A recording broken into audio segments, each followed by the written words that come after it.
uma bala. Um atirador.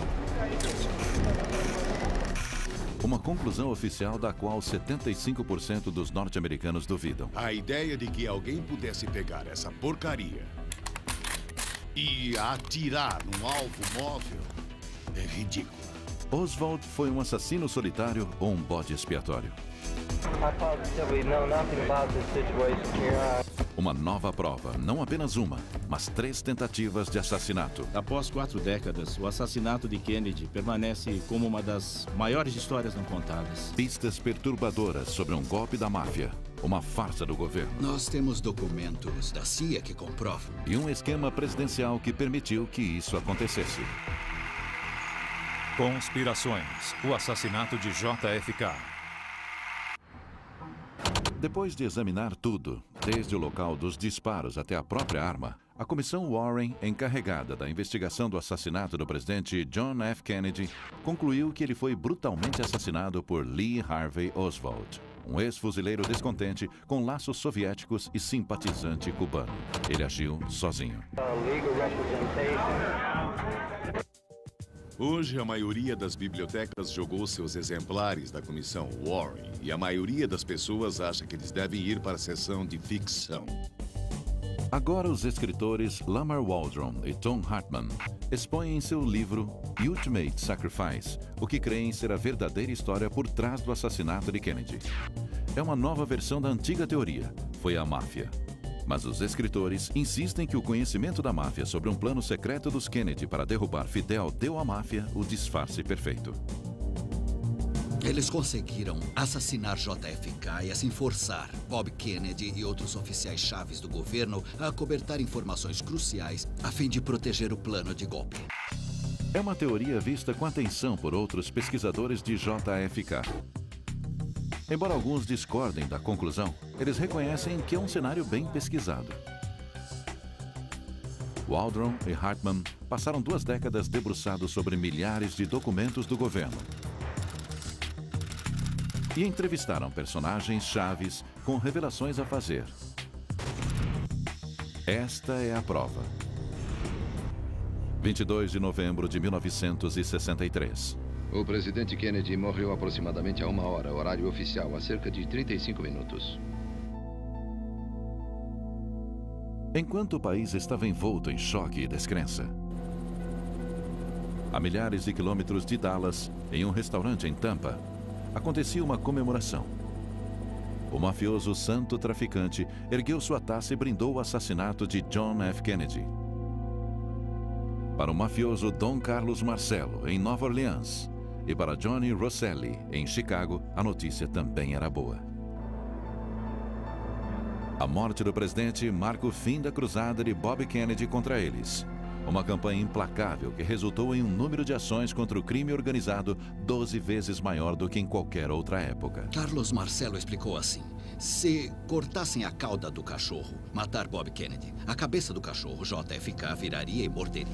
No entanto, cortando a cabeça do cachorro, matando o JFK, a cauda do cachorro pararia de abanar sozinha. Sussurros de um golpe da máfia contra o presidente começaram a circular quase imediatamente. Não é segredo que a máfia odiava a família Kennedy. We have organized crime and some big gangsters and hoodlums. O motivo mais forte para o crime é autodefesa. E em se tratando da máfia, tenho certeza que eles viram isso como autodefesa. Depois que JFK foi enterrado, Bob ficou literalmente despedaçado, uma fração do que havia sido. Todos os processos contra a máfia recuaram.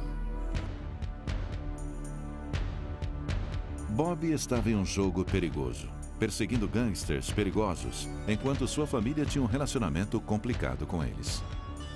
Desde a venda ilegal de bebidas do pai até o relacionamento de JFK com uma namorada do chefão.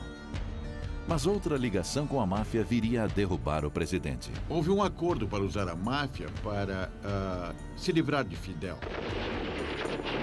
Durante anos, a CIA recrutou a máfia para ajudar a derrubar Fidel.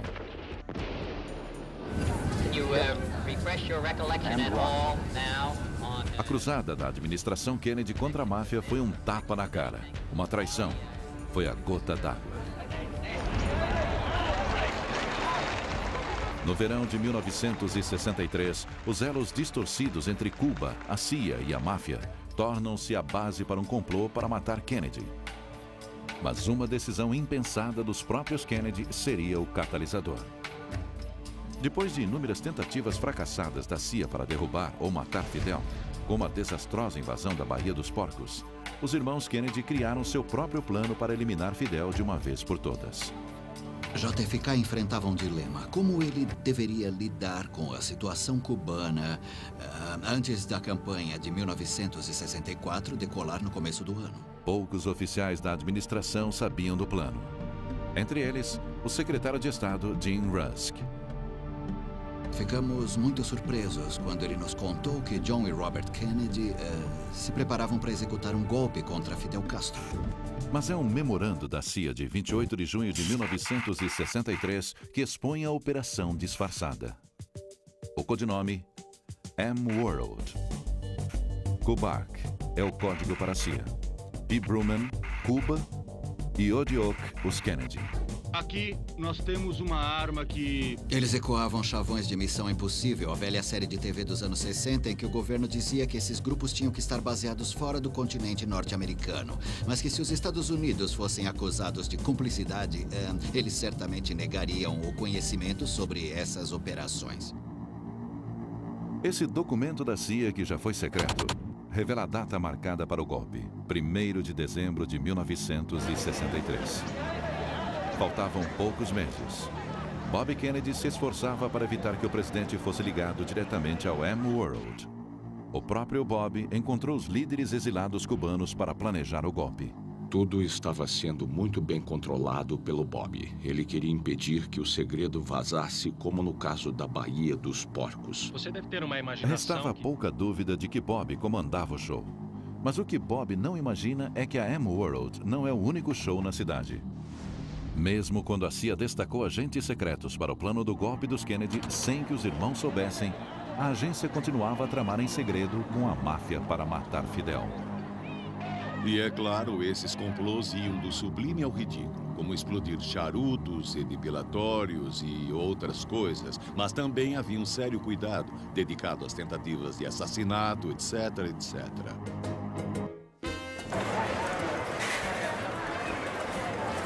Era um arranjo satisfatório para ambos. A máfia tinha ligações proveitosas com o submundo cubano, enquanto a CIA fechava os olhos para os jogos lucrativos, venda de armas e tráfico de drogas da máfia de lá. Os complôs da CIA-máfia para assassinar Fidel Castro, dos quais hoje temos ciência, prosseguiram sem o conhecimento nem aprovação do presidente Kennedy.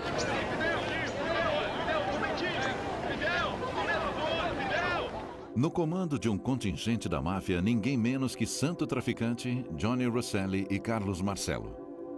Era só uma questão de tempo para ficarem sabendo do plano de golpe de Kennedy, através de seus contatos na CIA. Em julho de 1963, 6 associados da máfia se infiltraram no plano. A CIA não imaginava que seus colaboradores da máfia agora eram jogadores no plano secreto do presidente. Waldron e Hartman acreditam ter descoberto a evidência que prova que tal cadeia de eventos aconteceu. Temos até documentos da CIA que mostram claramente que um líder exilado cubano-chave, nesse caso Tony Verona, recebeu $200 mil da máfia de Rosselli em Chicago no verão de 1963. Mas a máfia percebeu que era uma oportunidade única para executar o que ninguém jamais ousara considerar.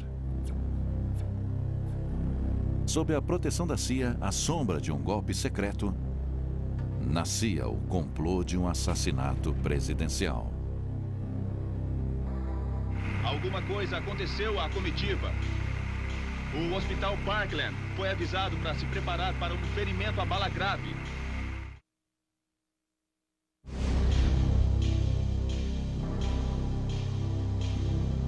Quando alguém concebe algo glorioso, como matar o presidente dos Estados Unidos, deseja que o mundo saiba que foi de sua autoria o assassinato. Não foi Lee Harvey Oswald. Essa velha declaração de Oswald, "eu sou um bode expiatório", se tornaria a base para numerosas teorias de conspiração cercando o assassinato do presidente Kennedy. Será que Oswald foi o bode expiatório com papel pequeno em uma grande operação? Os pesquisadores Lamar Waldron e Tom Hartman acreditam que sua nova evidência do complô da máfia torna a trama de eventos que levaram ao assassinato ainda mais sinistro. O senhor tem algo a dizer, senhor Genovese? Vai cooperar com a comissão? Em 1963, a cruzada de Bob Kennedy contra o crime organizado estava prestes a provocar uma retaliação que ele jamais cogitara. Well, you won't tell us anything about using the acid to disfigure a person, ordering someone to kill a man. Bob passa dos limites quando ele põe os olhos no chefão da máfia, Carlos Marcello, de Nova Orleans.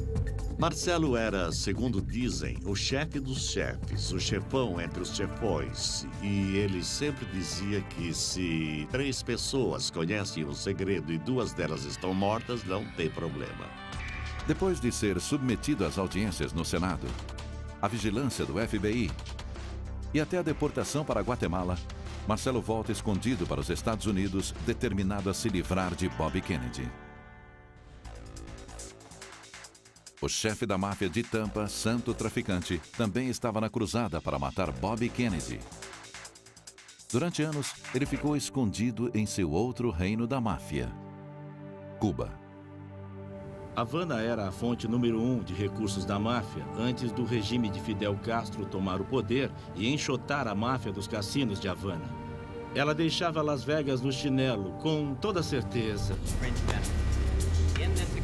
Pressionados nos Estados Unidos e desesperados por um retorno aos dias de glória em Havana, os chefes da máfia estavam mais do que dispostos quando a CIA os procurou para ajudar nas tentativas de derrubar Fidel. E como os mafiosos sabiam do plano de golpe secreto dos Kennedys, o M-World, eles então tinham o disfarce que precisavam para matar o presidente com suposta impunidade. Seria impossível investigar minuciosa ou publicamente o assassinato de JFK sem expor o plano de golpe em Cuba.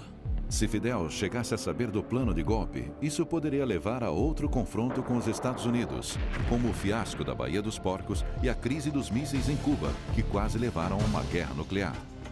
Qualquer tentativa de assassinato pela máfia teria de acontecer antes de 1º de dezembro, data marcada para o golpe dos Kennedy.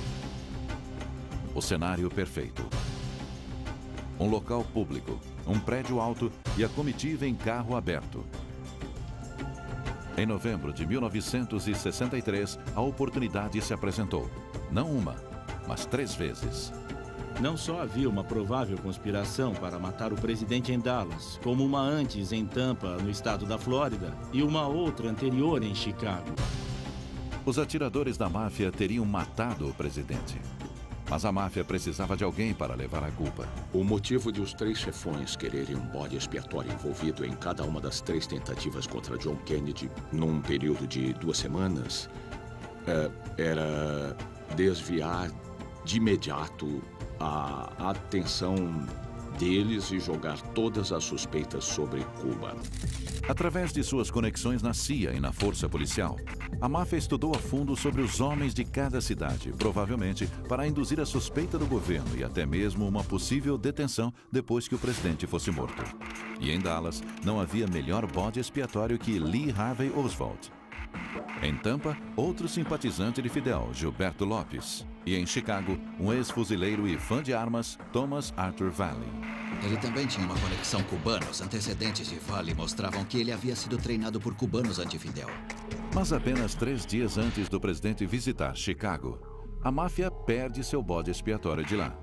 Valley foi preso em uma fiscalização de trânsito com um caminhão carregado de rifles e munição. Ele foi preso e interrogado, mas não indiciado. No mesmo dia, há outro golpe fatal no plano da máfia de Chicago. Alguém avisa o FBI sobre a existência de uma equipe de atiradores lá, planejando assassinar o presidente. Supostamente havia 4 homens nessa conspiração em particular. O agente do serviço secreto, Abraham Bolden, estava de serviço em Chicago quando o FBI contatou a agência local falando sobre um plano para matar o presidente. O que aconteceu a seguir chocou Bolden. Disseram para não deixar rastro de papel, que que todos os arquivos, anotações, qualquer coisa referente a esse caso em particular, tinha de ser entregue a esse agente especial encarregado. E disseram que esse caso nunca existiu. A viagem de Kennedy a Chicago foi suspensa no último minuto. O motivo oficial, o presidente deveria cuidar de assuntos relativos ao Vietnã. Esse cancelamento foi tão repentino que as pessoas já começavam a se alinhar junto à rota da comitiva, mas os Kennedy conseguiram abafar o caso e, na época, isso nem chegou à imprensa. A ameaça de assassinato nunca se tornou pública. Mais tarde, o agente Bolden tentou entrar em contato com a comissão Warren por conta própria. Ele sabia que enfureceria seus superiores. Eu acho que o serviço secreto queria contar uma história e eles queriam evitar qualquer contradição com a versão oficial apresentada à comissão Warren. Mas dias antes de testemunhar, Bolden foi preso. E mais tarde, ele foi condenado por suborno e instigação em um caso de falsificação não relacionado. Ele passa 3 anos na cadeia. Eles reuniram uma grande quantidade de evidências que comprovam a armação contra Bolden. Eis um cara que era uma das pessoas que estava fazendo um trabalho bom e digno, que pensou ter uma informação que pudesse ajudar e, por isso, sua vida foi destruída. Por que não há nenhuma menção da tentativa de assassinato em Chicago no relatório da comissão Warren? Isso mostra o quanto tais tentativas eram secretas e que o sigilo que a cercava se devia a questões de segurança nacional referentes ao plano de golpe. Embora os chefões estivessem desapontados com o contratempo na primeira tentativa, o rápido abafamento da ameaça lhes deu confiança para prosseguir com uma nova tentativa de assassinato algumas semanas mais tarde.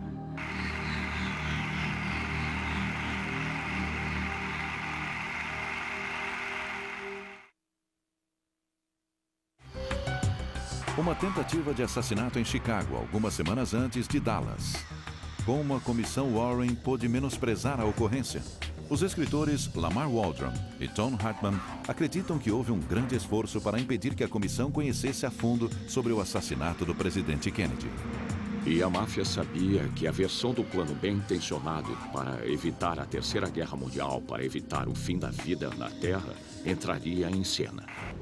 Alguns dias depois de a máfia abortar seu plano para atirar no presidente em Chicago, membros do alto comando da administração Kennedy estavam agitados. Mas a máfia não era a fonte da preocupação deles, mas sim Fidel. Fidel foi citado brevemente antes do assassinato de Kennedy por dizer: "Eu sei que o seu pessoal está tentando me pegar e saibam que se algo acontecer comigo, algo vai acontecer com seu presidente." A administração temia novas tentativas para matar o presidente, mas seu foco estava em Cuba e não na máfia. A viagem para Tampa era importante demais para ser cancelada. JFK estava pronto para fazer um grande discurso sobre Cuba, amplamente divulgado não apenas na imprensa norte-americana. Em várias passagens desse discurso, a CIA afirma ter escrito o que JFK deveria falar. Era uma mensagem para o líder do golpe que Kennedy apoiaria publicamente no novo regime depois de Fidel.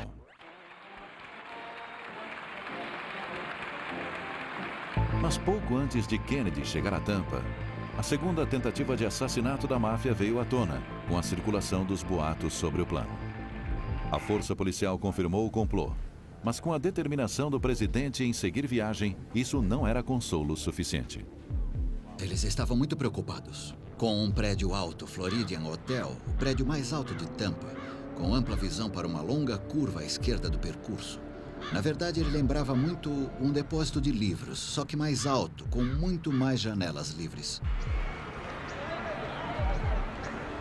Em 18 de dezembro, a comitiva prossegue conforme planejado. A certa altura, o presidente fica em pé no carro.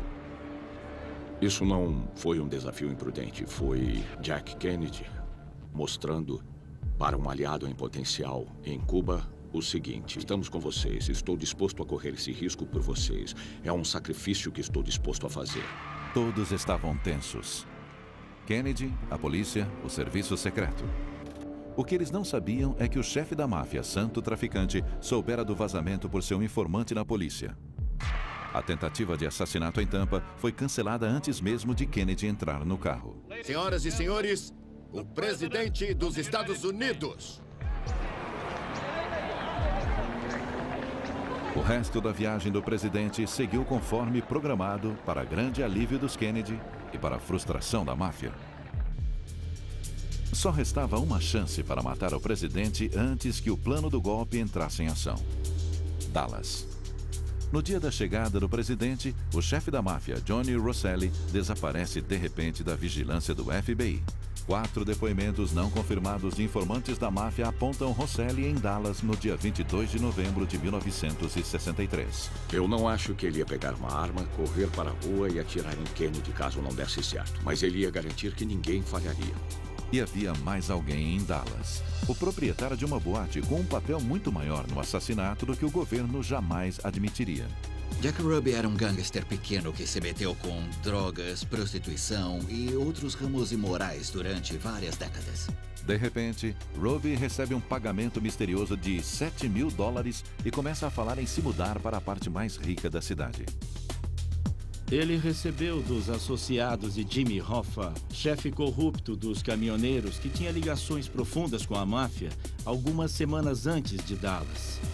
Então, mais uma vez, isso levanta todo tipo de perguntas sobre o motivo de Ruby ter recebido esse pagamento tão perto do assassinato. Como esse soldado raso da máfia se tornaria chave nesse complô para matar o presidente? Ruby era o homem da máfia com conexões na polícia de Dallas, um amigo de longa data de muitos policiais. Mas ele era mais que olhos e ouvidos da máfia. Se Oswald fosse preso pelo assassinato, seria função de Ruby matá-lo. Por quê? A teoria é que ele conseguiria entrar e sair da polícia sem problemas. Ele era o cara ideal a se contratar para matar Oswald. Ninguém, além de Ruby, conseguiria se aproximar o bastante para matar Oswald depois de ele ser preso. Na manhã de 22 de novembro, milhares de pessoas se alinharam na rota da comitiva presidencial em Dallas. O presidente estava com a primeira-dama, o governador do Texas, John Connally, e sua esposa. Não havia qualquer ameaça em Dallas. E o serviço secreto pensou que pudesse respirar aliviado, assim como o JFK. Então as pessoas, de certo modo, baixaram a guarda em Dallas. A comitiva começou à tarde. Ao 12:30, uma fila de limusines se aproximou do cruzamento da rua Houston com a Elm Street, no centro de Dallas, a Dealey Plaza. Há uma curva fechada na rua Elm. O carro reduziu quase parando. De repente, o estampido de uma arma espantou os pombos e os espectadores abaixaram procurando proteção. Em menos de 6 segundos, um presidente é baleado fatalmente. O número de tiros e a direção de que vieram seriam debatidos nos 40 anos seguintes. O rifle de Lee Harvey Oswald é uma réplica exata. A ideia de que uma pessoa que ficou 2 pontos abaixo do mínimo exigido no teste de eficiência no manuseio de armas do Exército poderia pegar esta porcaria e atirar no alvo móvel, enquadrando a cena em menos de 6 segundos, é ridículo. Não há dúvida de que Lee Harvey Oswald estava no depósito de livros escolares olhando para Dealey Plaza naquele dia.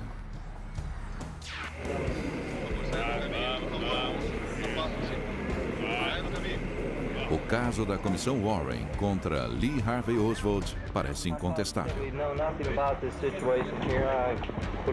Um ex-fuzileiro descontente que desertou na União Soviética e que apoia abertamente Fidel. Em 22 de novembro, ele estava trabalhando no depósito de livros escolares, um prédio com visão perfeita da comitiva presidencial. O rifle de Oswald, encontrado escondido no 6º andar, disparou os tiros fatais. Ou Oswald atirou, ou então alguém atirou usando a arma de Oswald. É disso que estamos falando. Mas por que Oswald não tentou escapar na hora? Em vez disso, ele ficou no prédio por um tempo. Mais tarde, ele disse às autoridades que estava no refeitório quando o presidente foi baleado. Um policial de Dallas que correu para o prédio em menos de 2 minutos depois dos disparos declara ter visto Oswald no andar onde fica o refeitório. Logo, Oswald teria que ter dado os tiros fatais, corrido para o lado oposto dos 6 andares onde o rifle foi escondido, voltado até a porta, descido 6 lances de escadas e ficado ali calmo, frio e equilibrado até o policial aparecer. Muitas testemunhas declararam à polícia que ouviram outros tiros vindos da frente da comitiva presidencial da colina gramada da Dealey Plaza. A comissão Warren rejeitou tais relatos em seu relatório de 1964, determinando que Oswald disparara sozinho do depósito de livros. Mas até 2 dos principais assistentes de Kennedy, que estavam na limusine logo atrás do presidente, insistiram que houve mais de um atirador. Ambos eram veteranos da Segunda Guerra Mundial, logo conheciam o som de um disparo e estavam plenamente convencidos de que os tiros, inclusive o tiro fatal que tirou parte da cabeça do presidente, foi disparado de frente. Pouco antes de morrer, Dave Powers, um dos assistentes da Casa Branca, fez uma declaração surpreendente ao pesquisador Tom Hartman, afirmando ter sido pressionado a mudar seu depoimento aos investigadores. Eu perguntei a ele por que você não disse isso à comissão Warren. E ele disse, eu bem que tentei, mas era interrompido toda vez que falava nisso. Tantas omissões tornam a declaração da comissão Warren de que Oswald agira sozinho difícil de acreditar. Mas será que o complô complexo e sinistro descrito por Hartman e Waldron corresponde à verdade dos fatos daquele dia terrível em Dallas? Isso acrescenta muitos pontos à versão que temos do que aconteceu. Não são os pontos que perturbam outros investigadores do assassinato. São as conexões entre eles. Para acreditar que a máfia poderia se infiltrar no plano secreto de Kennedy para derrubar Fidel, era preciso primeiro acreditar que esse plano ia mesmo acontecer. Os Kennedy não tinham um plano iminente para invadir Cuba. É claro que sempre houve planos de contingência. Os Kennedy sempre tinham cogitado diferentes cenários. Não resta dúvida que Fidel era uma pedra no sapato dos Kennedy. O plano de golpe de 1963 poderia ser simplesmente um dos planos em potencial para resolver a questão de Cuba. Sinceramente, eu acredito que esses escritores, o Sr. Waldron e Hartman, confundiram o que eram planos de contingência com a realidade. Mas se M-World não passava de um simples plano de contingência, por que esse documento até então secreto cita um levante geral agendado para 1º de dezembro? Esse é o relógio que comanda a cronologia do assassinato. Os mafiosos sabiam que tinham que pegar Kennedy antes do golpe ou perderiam sua vantagem. A versão de que isso culminaria em 1º de dezembro de 1963 está baseada na leitura de um único documento em que alguém diz, logo faremos alguma coisa, e escolhe uma data para isso. Não há outra base para dizer que algo grande ia acontecer naquela data, e há muitas evidências de que isso não ia acontecer. Mas nem toda evidência precisa ser preto no branco para sugerir que o plano estava em andamento. N-Word não era um plano de contingência, era uma operação ativa. Nós encontramos e entrevistamos pessoas envolvidas que eram de dentro. Se havia tal plano, por que nenhum dos principais conselheiros de Kennedy, inclusive o secretário de Defesa, Robert McNamara, sabiam disso?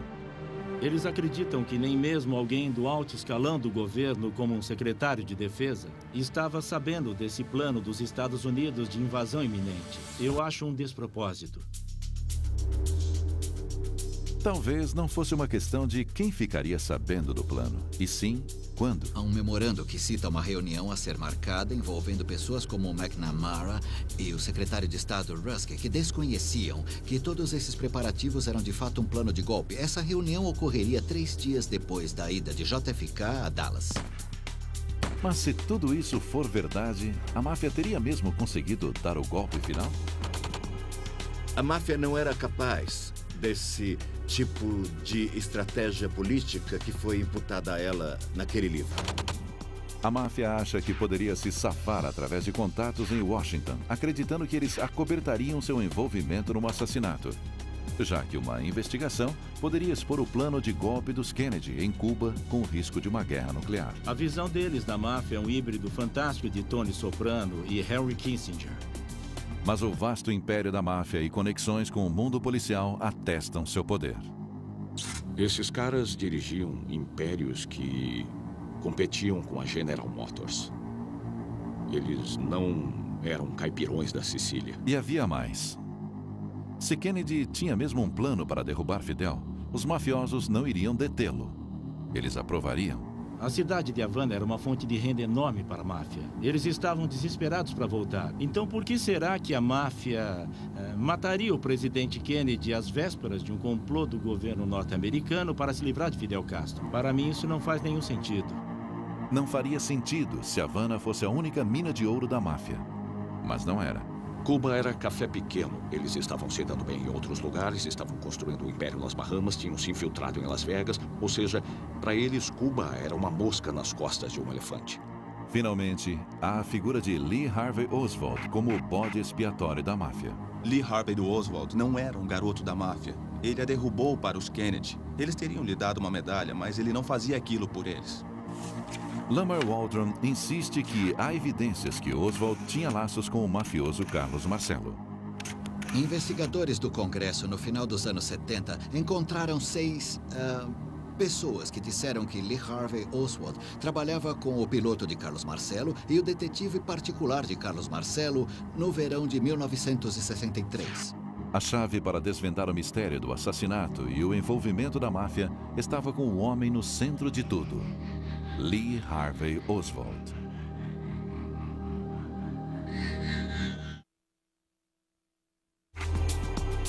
Uma e 50 da tarde, 22 de novembro de 1963.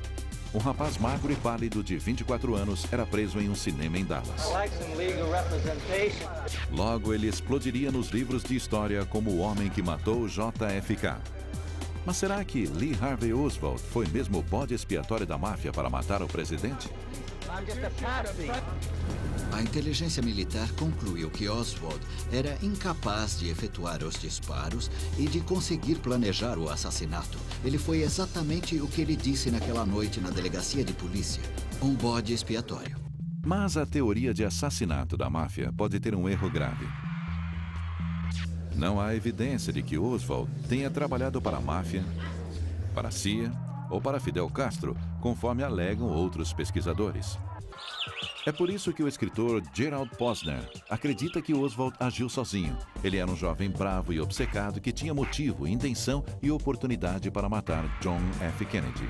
Um sociopata de 24 anos, fracassado, esse era Lee Harvey Oswald. Com uma arma e uma mira de pouco mais de $20, conseguiu disparar 3 tiros e matar o presidente dos Estados Unidos. Um coitado, fruto de um lar desfeito. Oswald foi um excluído desde o primeiro dia. Ele sonhava em se tornar espião. Ele se alistou na marinha e foi achincalhado pelos companheiros. Aos 20 anos, Oswald estava cheio de seu país. Ele resolveu desertar na União Soviética, a arqui-inimiga dos Estados Unidos, em 1959. E desertou. Ele foi aceito e anunciou: "Aqui estou eu". Os soviéticos o interrogaram e acharam que ele era meio maluco. Intrigados com Oswald, mas enxergando uma possível vantagem, os soviéticos o acomodaram em um emprego em um apartamento em Minsk. Ele se casa com uma russa e a KGB fica de olho nele. Eles ouviram suas conversas, pois seu quarto em Minsk era grampeado e concluíram que Oswald era estranho. Se Oswald aspira a se juntar à KGB, isso não acontece. Registros da KGB liberados anos depois mostram que Oswald foi apenas monitorado pela agência. Desapontado com a União Soviética, Oswald voltou aos Estados Unidos com sua família em 1961. Ele mudou de ideia. Ele simplesmente disse que mudou de ideia. Eu não entreguei qualquer segredo. Deixe-me voltar para casa e deixaram. Mas sua aventura russa não passou despercebida pelo FBI. Eles ficaram preocupados que, depois desse tempo na Rússia, os russos pudessem tentar contatá-lo nos Estados Unidos. Então decidiram ficar de olho nele. Desempregado, casamento em crise, sentindo-se desvalorizado não por um, mas 2 países, Oswald estava à beira de um colapso.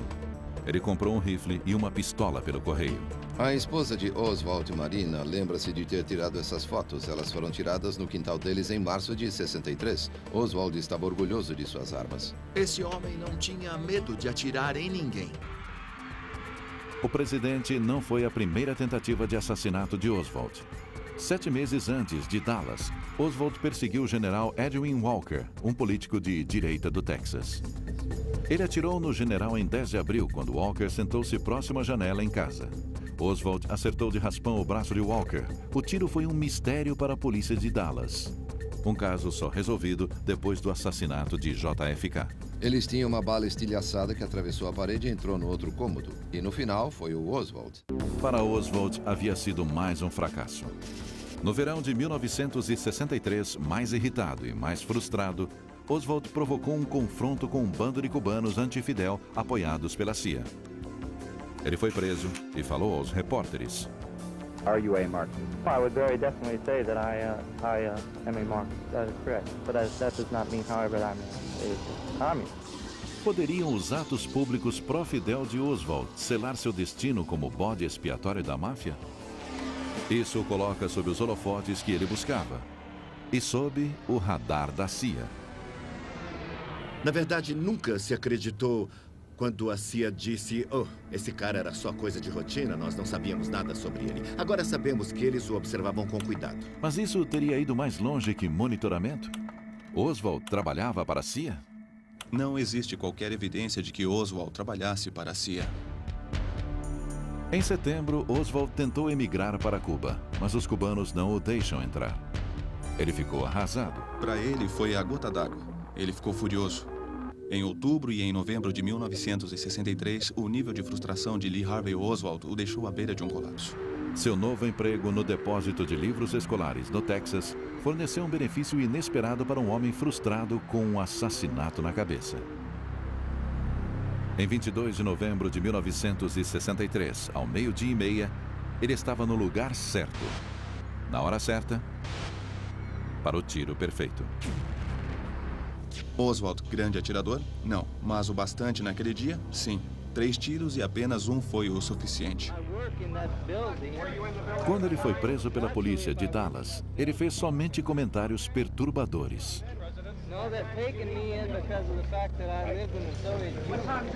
Diferentemente de qualquer outro assassino na história americana, Lee Harvey Oswald não ostentou seu crime com muito orgulho. Então, 2 dias depois, em uma fração de segundo, ele é silenciado para sempre por um membro da máfia, Jack Ruby. Ele foi baleado, ele foi baleado.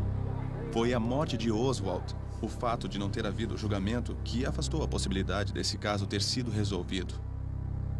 Oswald levou seu segredo para o túmulo e nunca admitiu nenhuma ligação com a CIA, a máfia ou outra pessoa. Mas ainda restam muitos segredos para serem revelados, enterrados nos próprios arquivos do governo.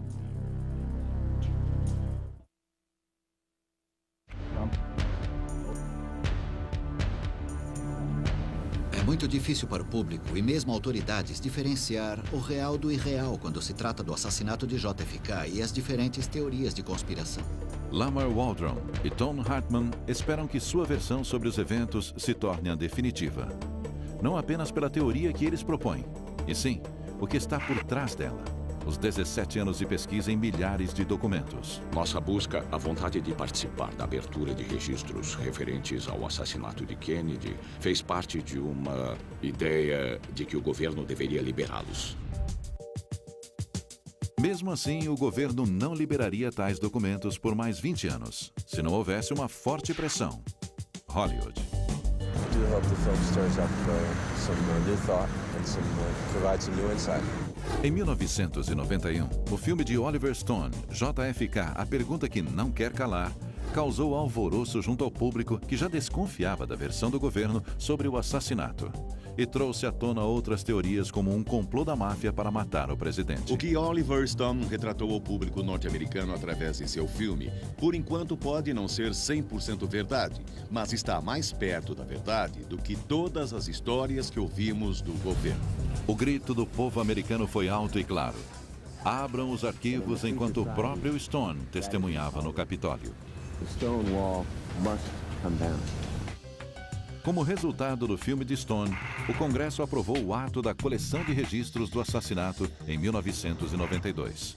Uma junta foi reunida para analisar milhares de arquivos e torná-los públicos. Temos que admitir, se não fosse pelo filme, não teríamos os 6 milhões de pedaços de papel que temos hoje. Então, seja qual for o ponto de vista do filme, ele nos prestou um serviço.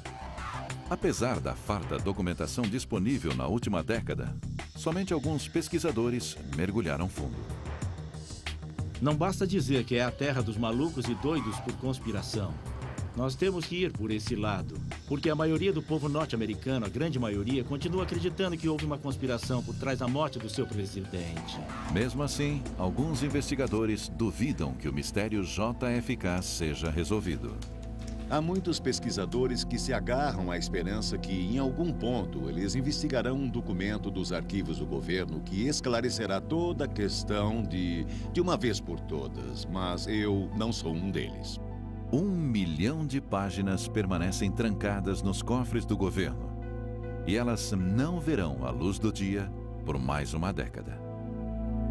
Nessas páginas, talvez a evidência que provará ou refutará a versão sobre a máfia. Uma teoria estimulada pelas mortes de figuras da máfia que morreram antes de ter a chance de revelar o que podiam saber.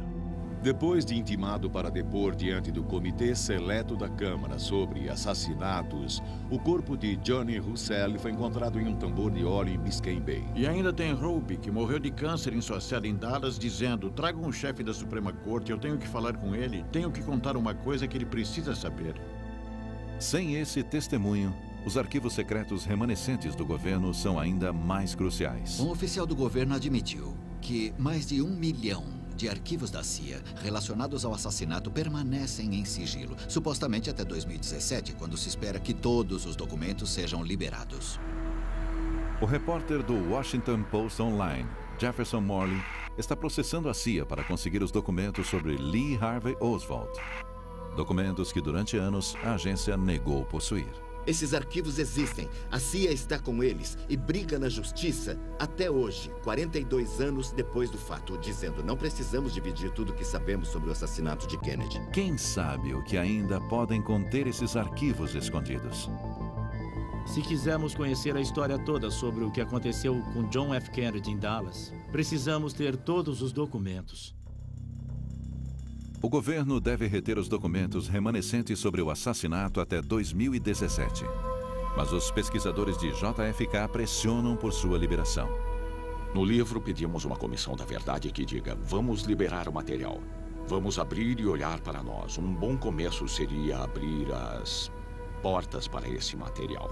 Com as portas abertas, pesquisadores e historiadores podem finalmente resolver o mistério daquele dia sombrio de novembro de 1963.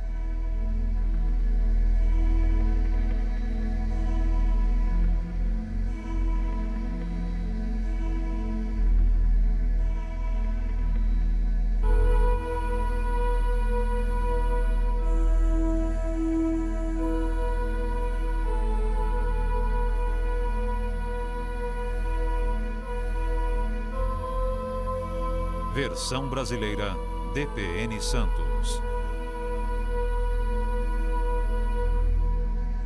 O que creem ser a verdadeira história por trás do assassinato de Kennedy. É uma nova versão da antiga teoria, foi a máfia. Mas os escritores insistem que o conhecimento da máfia sobre um plano secreto dos Kennedy para derrubar Fidel deu à máfia o disfarce perfeito. Eles conseguiram assassinar JFK e assim forçar Bob Kennedy e outros oficiais chaves do governo a acobertar informações cruciais a fim de proteger o plano de golpe. É uma teoria vista com atenção por outros pesquisadores de JFK. Embora alguns discordem da conclusão, eles reconhecem que é um cenário bem pesquisado. Waldron e Hartman passaram 2 décadas debruçados sobre milhares de documentos do governo. E entrevistaram personagens chaves com revelações a fazer. Esta é a prova. 22 de novembro de 1963. O presidente Kennedy morreu aproximadamente a 1 hora, horário oficial, há cerca de 35 minutos. Enquanto o país estava envolto em choque e descrença, A milhares de quilômetros de Dallas, em um restaurante em Tampa, acontecia uma comemoração. O mafioso santo traficante ergueu sua taça e brindou o assassinato de John F. Kennedy. Para o mafioso Don Carlos Marcello, em Nova Orleans, e para Johnny Rosselli, em Chicago, a notícia também era boa. A morte do presidente marca o fim da cruzada de Bob Kennedy contra eles. Uma campanha implacável que resultou em um número de ações contra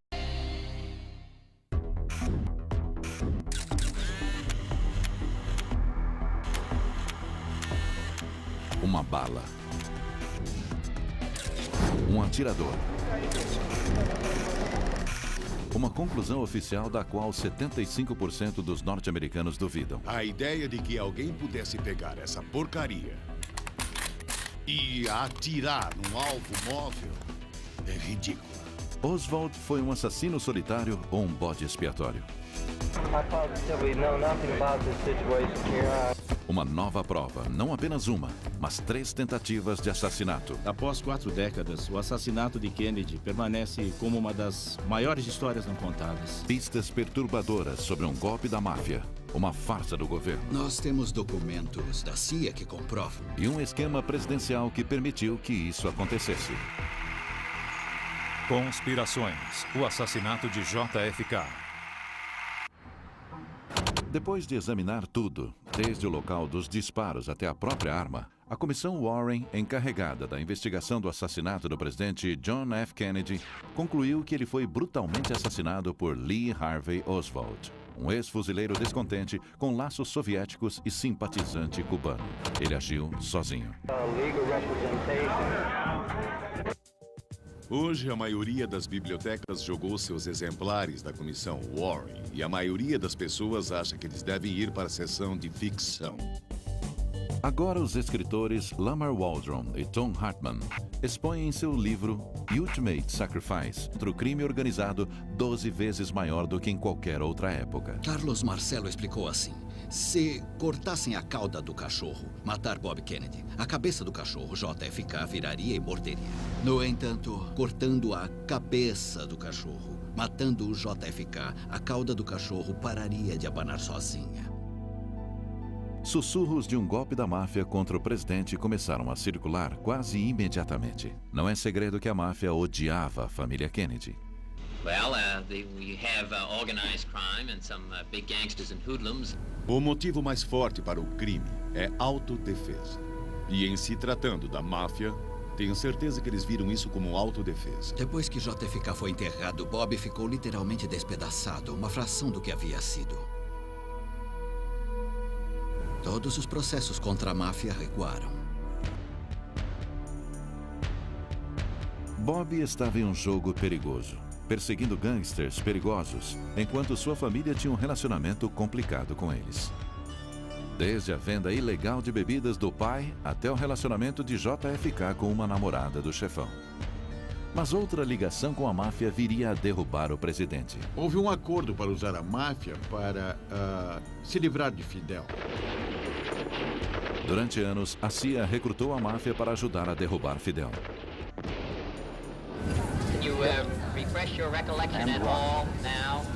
A cruzada da administração Kennedy contra a máfia foi um tapa na cara, uma traição. Foi a gota d'água. No verão de 1963, os elos distorcidos entre Cuba, a CIA e a máfia tornam-se a base para um complô para matar Kennedy. Mas uma decisão impensada dos próprios Kennedy seria o catalisador. Depois de inúmeras tentativas fracassadas da CIA para derrubar ou matar Fidel, como a desastrosa invasão da Baía dos Porcos, os irmãos Kennedy criaram seu próprio plano para eliminar Fidel de uma vez por todas. JFK enfrentava um dilema. Como ele deveria lidar com a situação cubana antes da campanha de 1964 decolar no começo do ano? Poucos oficiais da administração sabiam do plano. Entre eles, o secretário de Estado, Jim Rusk. Ficamos muito surpresos quando ele nos contou que John e Robert Kennedy se preparavam para executar um golpe contra Fidel Castro. Mas é um memorando da CIA de 28 de junho de 1963 que expõe a operação disfarçada. o codinome M-World. Kubark é o código para a CIA. E Bruman, Cuba, e Odiok, os Kennedy. Aqui nós temos uma arma que... Eles ecoavam chavões de Missão Impossível, a velha série de TV dos anos 60, em que o governo dizia que esses grupos tinham que estar baseados fora do continente norte-americano. Mas que se os Estados Unidos fossem acusados de cumplicidade, eles certamente negariam o conhecimento sobre essas operações. Esse documento da CIA, que já foi secreto, revela a data marcada para o golpe, 1º de dezembro de 1963. Faltavam poucos meses. Bob Kennedy se esforçava para evitar que o presidente fosse ligado diretamente ao M-World. O próprio Bob encontrou os líderes exilados cubanos para planejar o golpe. Tudo estava sendo muito bem controlado pelo Bob. Ele queria impedir que o segredo vazasse, como no caso da Baía dos Porcos. Você deve ter uma imaginação... Restava pouca dúvida de que Bob comandava o show. Mas o que Bob não imagina é que a M-World não é o único show na cidade. Mesmo quando a CIA destacou agentes secretos para o plano do golpe dos Kennedy sem que os irmãos soubessem, a agência continuava a tramar em segredo com a máfia para matar Fidel. E é claro, esses complôs iam do sublime ao ridículo, como explodir charutos e depilatórios e outras coisas, mas também havia um sério cuidado dedicado às tentativas de assassinato, etc, etc.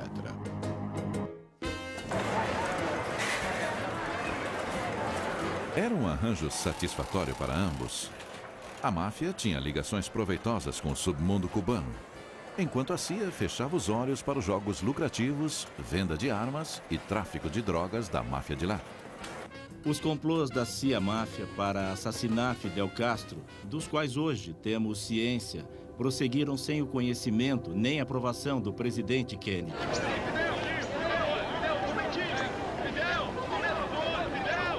No comando de um contingente da máfia, ninguém menos que santo traficante, Johnny Rosselli e Carlos Marcello. Era só uma questão de tempo para ficarem sabendo do plano de golpe de Kennedy, através de seus contatos na CIA. Em julho de 1963, 6 associados da máfia se